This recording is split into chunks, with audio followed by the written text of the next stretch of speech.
Hey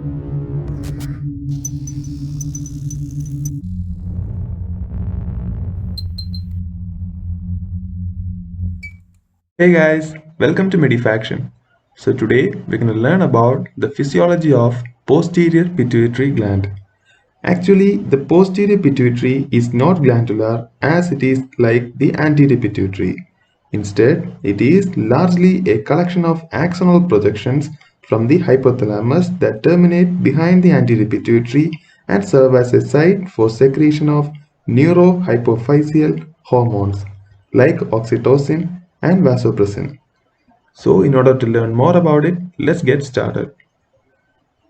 In this video, I am going to enumerate about the introduction of posterior pituitary gland, its parts, the hormones secreted by it, and we're also going to talk about neurophycins, antidiuretic hormone secreted by it, its source, chemistry, actions, regulation of secretion, and another hormone, oxytocin, source, chemistry of and half-life of it, actions, and some important applied physiology related with it. So let's begin. So as I already told the introduction about posterior pituitary gland, let's move on to the parts. Posterior pituitary consists of three parts. Number one, pars nervosa or infundibular process. Number two, neural stalk or infundibular stem. Number three is median eminence. Pars tubularis of anterior pituitary and the neural stalk of posterior pituitary together form hypophyseal stalk. Hormones of posterior pituitary. Posterior pituitary hormones are: number one is antidiuretic hormone or vasopressin. Number two is oxytocin. Source of secretion of posterior pituitary hormones. Actually, the posterior pituitary does not secrete any hormone. Antidiuretic hormone and oxytocin are synthesized in the hypothalamus. From hypothalamus, these two hormones are transported to the posterior pituitary through the nerve fibers of hypothalamo-hypophyseal tract by means of axonic flow. Proteins involved in transport of these hormones are called neurophycins. In the posterior pituitary, these hormones are stored at the nerve endings. Whenever the impulse from the hypothalamus reaches the posterior pituitary, these hormones are released from the nerve endings into the circulation.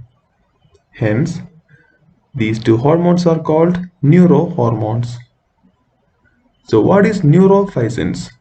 Neurophycins are the binding proteins which transport antidiuretic hormone and oxytocin from hypothalamus to posterior pituitary via hypothalamo-hypophyseal tract and storage of these hormones in posterior pituitary. Neurophysin 1 or oxytocin neurophysin is the binding protein for oxytocin, and neurophysin 2 or antidiuretic hormone neurophysin is the binding protein for antidiuretic hormone. Now let's learn about antidiuretic hormone. Source of secretion. Antidiuretic hormone is secreted mainly by supraoptic nucleus of hypothalamus. It is also secreted by paraventricular nucleus in small quantity. From here, this hormone is transported to posterior pituitary through the nerve fibers of hypothalamo-hypophyseal tract by means of axonic flow. Chemistry and half-life. Antidiuretic hormone is a polypeptide containing 9 amino acids. Its half-life is 18 to 20 minutes. Actions. Antidiuretic hormone has two actions. Number one is retention of water. Number two is vasopressor action. So what is retention of water? Major function of ADH is retention of water by acting on kidneys. It increases the facultative reabsorption of water from distal convoluted tubule and collecting duct in the kidneys. In the absence of ADH, the distal convoluted tubule and collecting duct are totally impermeable to water. So, reabsorption of water does not occur in the renal tubule and dilute urine is excreted. This leads to loss of large amount of water through urine. This condition is called diabetes insipidus and the excretion of large amount of water is called diuresis. Mode of action on renal tubules. ADH increases water reabsorption in tubular epithelial membrane by regulating the water channel proteins called aquaporins through V2 receptors. Vasopressor action. In large amount, ADH shows vasoconstrictor action, particularly causes constriction of the arteries in all parts of the body. Due to vasoconstriction, the blood pressure increases. ADH acts on blood vessels through V1A receptors. However, the amount of ADH required to cause the vasopressor effect is greater than the amount required to cause the antidiuretic effect. Regulation of secretion. Antidiuretic hormone secretion depends upon the volume of body fluid and the osmolarity of the body fluids. Potent stimulants of ADH secretion are: number 1, decrease in extracellular fluid. Number 2 is increase in osmolar concentration in the extracellular fluid. So what is the role of osmoreceptors? Osmoreceptors are the receptors which give response to change in the osmolar concentration of the blood. These receptors are situated in the hypothalamus near supraoptic and paraventricular nuclei. When osmolar concentration of blood increases, the osmoreceptors are activated.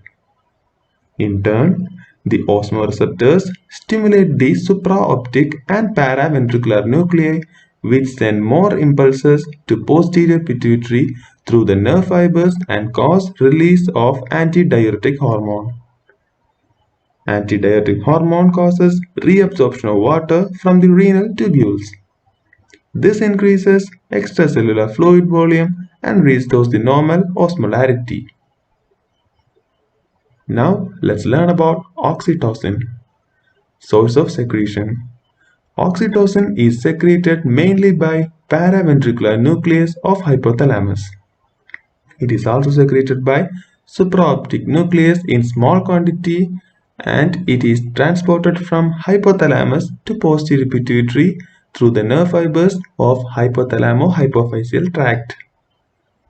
In the posterior pituitary, the oxytocin is stored in the nerve endings of hypothalamo-hypophyseal tract. When suitable stimuli reach the posterior pituitary from hypothalamus, oxytocin is released into the blood. Oxytocin is secreted in both males and females. Chemistry and half-life. Oxytocin is a polypeptide having 9 amino acids. It has a half-life of about just 6 minutes. Now let's see the action of oxytocin in females. In females, oxytocin acts on mammary gland and uterus. So what is the action of oxytocin on mammary glands? The oxytocin causes ejection of milk from the mammary glands. Ducts of the mammary glands are lined by myoepithelial cells. Oxytocin causes contraction of the myoepithelial cells and flow of milk from alveoli of mammary glands to the exterior through duct system and nipple. The process by which the milk is ejected from alveoli of mammary glands is called milk ejection reflex or milk let down reflex. It is one of the neuroendocrine reflexes. Milk ejection reflex. Plenty of touch receptors are present on the mammary glands, particularly around the nipple. When the infant suckles mother nipple, the touch receptors are stimulated. The impulses discharged from the touch receptors are carried by the somatic afferent nerve fibers to paraventricular and supraoptic nuclei of hypothalamus. Now, hypothalamus in turn sends impulses to the posterior pituitary through hypothalamo-hypophyseal tract. Afferent impulses causes release of oxytocin into the blood. When the hormone reaches the mammary gland, it causes contraction of myoepithelial cells, resulting in ejection of milk from mammary glands. As this reflex is initiated by the nervous factors and completed by the hormonal action, it is called neuroendocrine reflex. During this reflex, large amount of oxytocin is released by positive feedback mechanism. So here in the udder, which means the mammary gland, when stimulated due to washing, milking or suckling through the spinal cord, the impulse is transmitted to the brain, from which the hypothalamus acts on the posterior pituitary gland, which stores the oxytocin, and through this stimulation it releases or secretes the oxytocin to the bloodstream, which goes to the udder or the mammary gland, and it acts by releasing the milk. Now let's see the action of oxytocin on uterus. Oxytocin acts on pregnant uterus and also non-pregnant uterus. On pregnant uterus, throughout the period of pregnancy, oxytocin secretion is inhibited by estrogen and progesterone. At the end of pregnancy, the secretion of these two hormones decreases suddenly and secretion of oxytocin increases. Oxytocin causes contraction of uterus and helps in the expulsion of fetus. During the later stages of pregnancy, the number of receptors for oxytocin increases. In the wall of uterus, the receptors are situated, so because of this, the uterus becomes more sensitive to oxytocin. Oxytocin secretion increases during labor. So, at the onset of labor, the cervix dilates and the fetus descends through the birth canal. During the movement of fetus through cervix, the receptors on the cervix are stimulated and start discharging large number of impulses. These impulses are carried out to the paraventricular and supraoptic nuclei of hypothalamus by somatic afferent nerve fibers. Now, these two hypothalamic nuclei secrete large quantity of oxytocin, which enhances labor by causing contraction of uterus. Throughout labor, large quantity of oxytocin is released by means of positive feedback mechanism. That is, oxytocin induces contraction of uterus, which in turn causes release of more amount of oxytocin. The contraction of uterus during labor is also a neuroendocrine reflex. Oxytocin also stimulates the release of prostaglandins in the placenta. Prostaglandins intensify the uterine contraction induced by oxytocin. Now, what are the action of oxytocin on a non-pregnant uterus? It is to facilitate the transport of sperms through female genital tract up to the fallopian tube by producing the uterine contraction during sexual intercourse. During the sexual intercourse, the receptors in the vagina are stimulated. Vaginal receptors generate the impulses which are transmitted by somatic afferent nerves to the paraventricular and supraoptic nuclei of hypothalamus. When these two nuclei are stimulated, oxytocin is released and transported by blood. While reaching the female genital tract, the hormone causes antiperistaltic contractions of uterus towards the fallopian tube. It is also a neuroendocrine reflex. Sensitivity of uterus to oxytocin is accelerated by estrogen and decreased by progesterone. What are the actions of oxytocin in males? In males, the release of oxytocin increases during ejaculation. It facilitates release of sperm into urethra by causing contraction of smooth muscle fibers in reproductive tract, particularly vas deferens. Now let's learn about some applied physiology. Hyperactivity of posterior pituitary.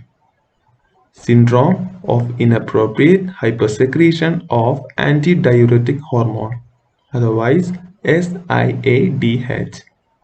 So SIADH is the disease characterized by loss of sodium through urine due to hypersecretion of antidiuretic hormone. Causes are SIADH occurs due to cerebral tumors, lung tumors, and lung cancers because the tumor cells and cancer cells secrete antidiuretic hormone. In normal condition, ADH decreases.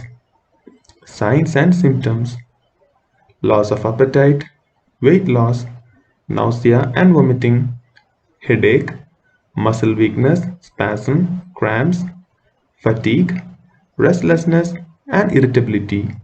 In severe conditions, the patient dies because of convulsions and coma. Hypoactivity of posterior pituitary. Diabetes insipidus. Diabetes insipidus is a posterior pituitary disorder characterized by excess excretion of water through urine. Causes: this disorder develops due to the deficiency of ADH, which occurs in the following conditions: lesions, otherwise injury, or degeneration of supraoptic and paraventricular nuclei of hypothalamus, lesion in hypothalamo-hypophyseal tract, even atrophy of posterior pituitary. Also, inability of renal tubules to give response to ADH hormone may cause this. Such condition is called nephrogenic diabetes insipidus. Signs and symptoms: polyuria. Excretion of large quantity of dilute urine with increased frequency of voiding is called polyuria. Daily output of urine varies between 4 to 12 liters. In the absence of ADH, the epithelial cells of distal convoluted tubule in the nephron and the collecting duct of the kidney become impermeable to water. So, water is not reabsorbed from the renal tubule and collecting duct, leading to loss of water through urine. Next sign is polydipsia, which means intake of excess water. Because of polyuria, lots of water is lost from our body. It stimulates the thirst center in hypothalamus, resulting in intake of large quantity of water. Dehydration. In some cases, the thirst center in the hypothalamus is also affected by the lesion. Water intake decreases in these patients and loss of water through urine is not compensated. So, dehydration develops, which may lead to death. Nephrogenic diabetic insipidus. Nephrogenic diabetes insipidus is a genetic disorder due to inability of renal tubule to give response to antidiuretic hormone. It is caused by mutation of genes of V2 receptors or aquaporin 2. Hope you have understood the video. Like, subscribe and press the bell button for more videos. Thank you. Thanks for watching.